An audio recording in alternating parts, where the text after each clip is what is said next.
오늘은 헌신의 새벽 두 번째 날입니다. 여호수아 2장 말씀을 통해서 오늘은 믿음으로 승리하라는 제목으로 말씀을 함께 묵상하고자 합니다. 오늘 우리가 읽은 이 여호수아 2장에서는 여호수아가 가나안 땅에 정탐꾼을 보내는 내용을 보여주고 있습니다. 요단강을 건너가게 되면 제일 처음으로 마주하게 되는 성이 바로 여리고였습니다. 이 여리고성은 주전 8,000년경에 세워진 지구상에서 가장 오래된 성읍 가운데 하나라고 합니다. 해발 마이너스 250m의 아주 깊숙한 곳에 세워진 도시가 바로 이 여리고였습니다.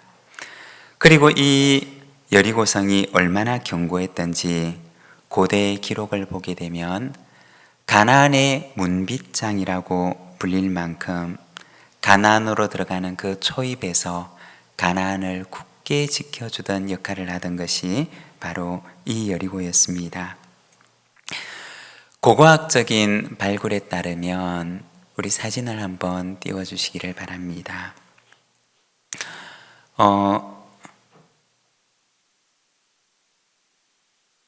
오른쪽에 있는 사진은 이 여리고성의 오늘날 현재의 모습입니다. 그리고 오른편이 맞나요? 네, 맞네요. 네, 그리고 왼편에 있는 사진은 그 당시 가나안을 정복하던 당시에 여리고성을 재현해 놓은 모습입니다. 성벽은 안쪽에 하나가 있었고 또 바깥쪽에 하나가 있는 이중 성벽으로 되어 있는 아주 견고한 구조였습니다. 이 안쪽 성벽 안에도 사람이 살았지만 안쪽 성벽과 바깥쪽 성벽 사이에도 사람들이 살고 있었습니다. 고고학적인 발굴에 따르면 앞에 그림에서 보는 것처럼 안쪽 성벽과 바깥쪽 성벽 사이에는 흙이나 자갈과 같은 것으로 채워서 약 35도 정도의 경사를 주었다고 합니다.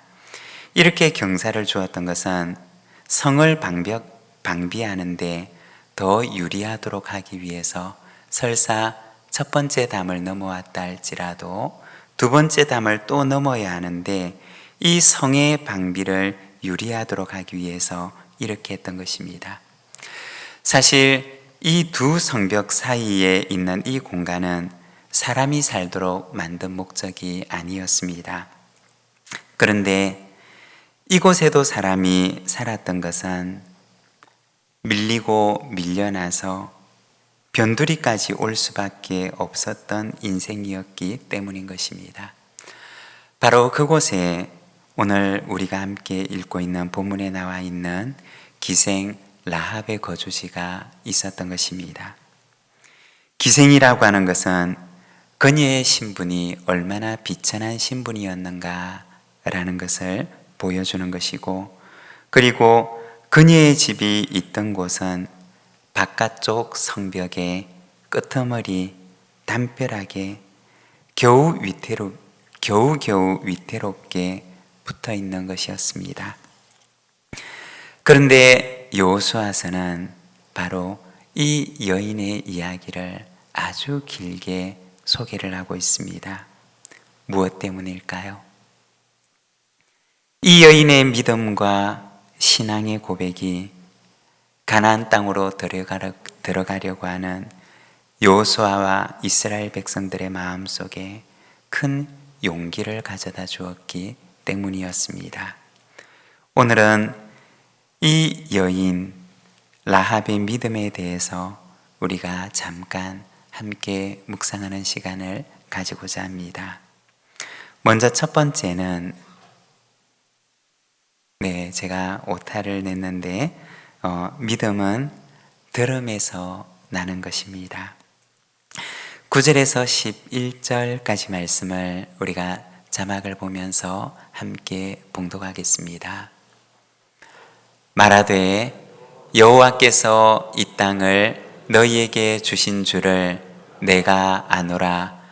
우리가 너희를 심히 두려워하고 이 땅 주민들이 다 너희 앞에서 간담이 녹나니 이는 너희가 애굽에서 나올 때 여호와께서 너희 앞에서 홍해물을 마르게 하신 일과 너희가 요단 저쪽에 있는 아모리 사람의 두 왕 시온과 옥에게 행한 일 곧 그들을 전멸시킨 일을 우리가 들었음이니라. 우리가 듣자 곧 마음이 녹았고 너희로 말미암아 사람이 정신을 잃었나니 너희의 하나님 여호와는 위로는 하늘에서도 아래로는 땅에서도 하나님이시니라. 아멘. 여기 보면 라합은 자신의 집에 유숙하는 정탐꾼들에게 자기가 들은 것에 대해서 이야기를 합니다. 당신들의 하나님 여호와께서 홍해물을 마르게 하신 일, 그리고 아모리 사람의 두 왕에게 행한 일, 또 그들을 전멸시킨 일을 내가 들었습니다. 라고 이야기를 합니다. 라합은 여호와 하나님에 대해서 자기가 듣게 되었던 그 소식에 대해서 이야기를 했던 것입니다. 그리고 이어서 그 소식을 듣고서 자기 안에서 생겨나게 되었던 하나님에 대한 믿음과 신앙에 대해서 이야기를 합니다. 여러분의 하나님 여호와는 위로는 하늘에서 그리고 아래로는 땅에서 하나님이심이 틀림이 없습니다. 라고 얘기를 했던 것입니다. 그가 들었던 소식에 대해서 그리고 그 소식을 듣고 나서 자기 안에 갖게 된 믿음에 대해서 이야기를 했던 것입니다. 여러분, 믿음이라고 하는 것은 어떤 경로를 통해서 생겨나게 되는 것일까요? 로마서 10장 17절에 보면 이렇게 말씀을 합니다. 그러므로 믿음은 들음에서 나며 들음은 그리스도의 말씀으로 말미암았느니라. 믿음이라고 하는 것은 들음이라고 하는 통로를 통해서 생겨나게 된다는 것입니다. 누가 라합에게 이런 소식을 전해주었는지는 알 수가 없지만 그러나 라합은 자기가 들었던 그 소식을 통해서 그의 마음속에 하나님에 대한 신앙이 생겨나게 된 것을 말합니다. 여러분, 나에게도 믿음이 생기기를 원하십니까? 그렇다면 말씀을 들을 수 있는 자리로 나아와야 한다는 것입니다. 말씀을 배울 수 있는 자리로 나아와야 한다는 것입니다. 왜냐하면 믿음은 들음을 통해서 생겨나기 때문인 것입니다. 라합은 여리고성의 변두리에서 살아가던 천한 여인이었습니다. 그러나 하나님에 대한 소식을 들음으로써 그녀의 가슴 속에는 금보다도 귀한 믿음이 생겨나게 된 것입니다. 그리고 두 번째는 믿음은 행함으로 나타나는 것입니다. 야고보서 2장 25절과 26절 말씀 우리가 함께 봉독하겠습니다. 또 이와 같이 기생 라합이 사자들을 접대하여 다른 길로 나가게 할 때 행함으로 의롭다 하심을 받은 것이 아니냐. 영혼 없는 몸이 죽은 것 같이 행함이 없는 믿음은 죽은 것이니라. 이 야고보서 2장 말씀에 보면 라합의 믿음에 대해서 이야기를 하는데 이 라합의 믿음은 행함이 있는 믿음이었다고 이야기를 합니다. 그런데 이 야고보서의 문맥을 보게 되면 어떤 맥락 속에서 이렇게 말씀하시는 것이냐. 야고보서 말씀을 조금 더 거슬러 올라가 보면 야고보서 2장 15절과 16절에 보면 이렇게 말씀을 합니다. 만일 형제나 자매가 헐벗고 일용할 양식이 없는데 너희 중에 누구든지 그에게 이르되 평안히 가라, 덥게 하라, 배부르게 하라 하며 그 몸에 쓸 것을 주지 아니하면 무슨 유익이 있으리요. 야고보서의 맥락을 보여주는 것인데 행함이 없는 믿음에 대해서 얘기를 하는 이 맥락은 어떤 문맥 속에서 나온 것이냐? 바로 사랑을 실천하지 않는 것에 대한 맥락 속에서 하셨던 말씀이라는 것입니다. 영혼이 없는 몸이 죽은 것과 같이 행함이 없는 믿음이, 즉 사랑의 실천이 없는 믿음이 죽은 것이다 라고 말하는 것입니다. 여러분, 내가 믿는 것과 그리고 내가 행하는 것이 다르다고 하는 것은 내 안에 분열이 일어나 있는 것입니다. 내가 믿는 것과 내가 살아가는 삶이 일치되지 않는다는 것은 내 안에 괴리가 일어나 있고 내 안에 분열적인 상황이 일어나 있는 것입니다. 그런데 이런 분열이 일어나 있으면 여러분, 우리의 신앙이 성장할 수가 없습니다. 그 안에는 어떤 신앙적인 깨달음도 일어날 수가 없습니다. 그리고 신앙생활의 기쁨도 찾아올 수가 없습니다. 왜냐하면 내가 믿는 것과 내가 살아가는 삶 사이에 분열이 일어나 있기 때문인 것입니다. 우리가 고린도 전서 13장에 보면 사랑에 대해서 말씀을 합니다. 이 말씀을 가지고 찬양을 만든 사랑의 송가에 보면 이렇게 찬양을 합니다. 전사의 말을 하는 사람도 사랑 없으면 소용이 없고 심오한 진리 깨달은 자도 울리는 징과 같네. 여러분, 아무리 내 입술로 천사와 같은 말을 한다 할지라도, 그리고 아무리 내 안에 심오한 진리를 깨닫는 것처럼 여긴다 할지라도 그 안에 사랑이 없으면 아무런 소용이 없고, 사랑이 없으면 마치 울리는 징과 같은 것이라고 말씀을 합니다. 행함이 없는 믿음이라고 하는 것은 공허한 징과 같음을 말하는 것입니다.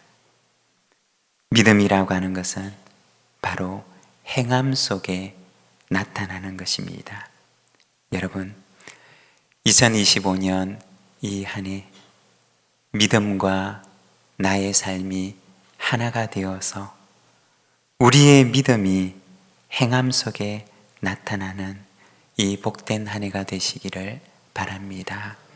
그리고 세 번째, 믿음은 승리를 가져옵니다. 23절과 24절의 말씀 우리가 함께 봉독하겠습니다.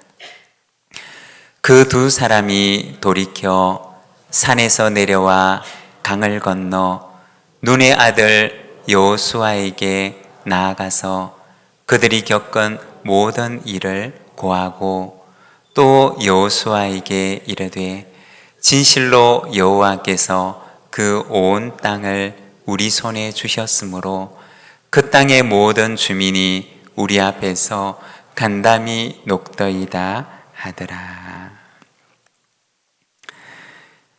두 명의 정탐꾼은 가나안 땅에 있는 여리고성 정탐을 마치고 와서 여호수아에게 보고하는데 말씀을 보면 이렇게 합니다. 진실로 여호와께서 그 온 땅을 우리 손에 주셨으므로 그 땅의 모든 주민이 우리 앞에서 간담이 녹더이다. 정탐꾼들이 돌아와서 여호수아와 이스라엘 백성들에게 보고를 했던 내용입니다.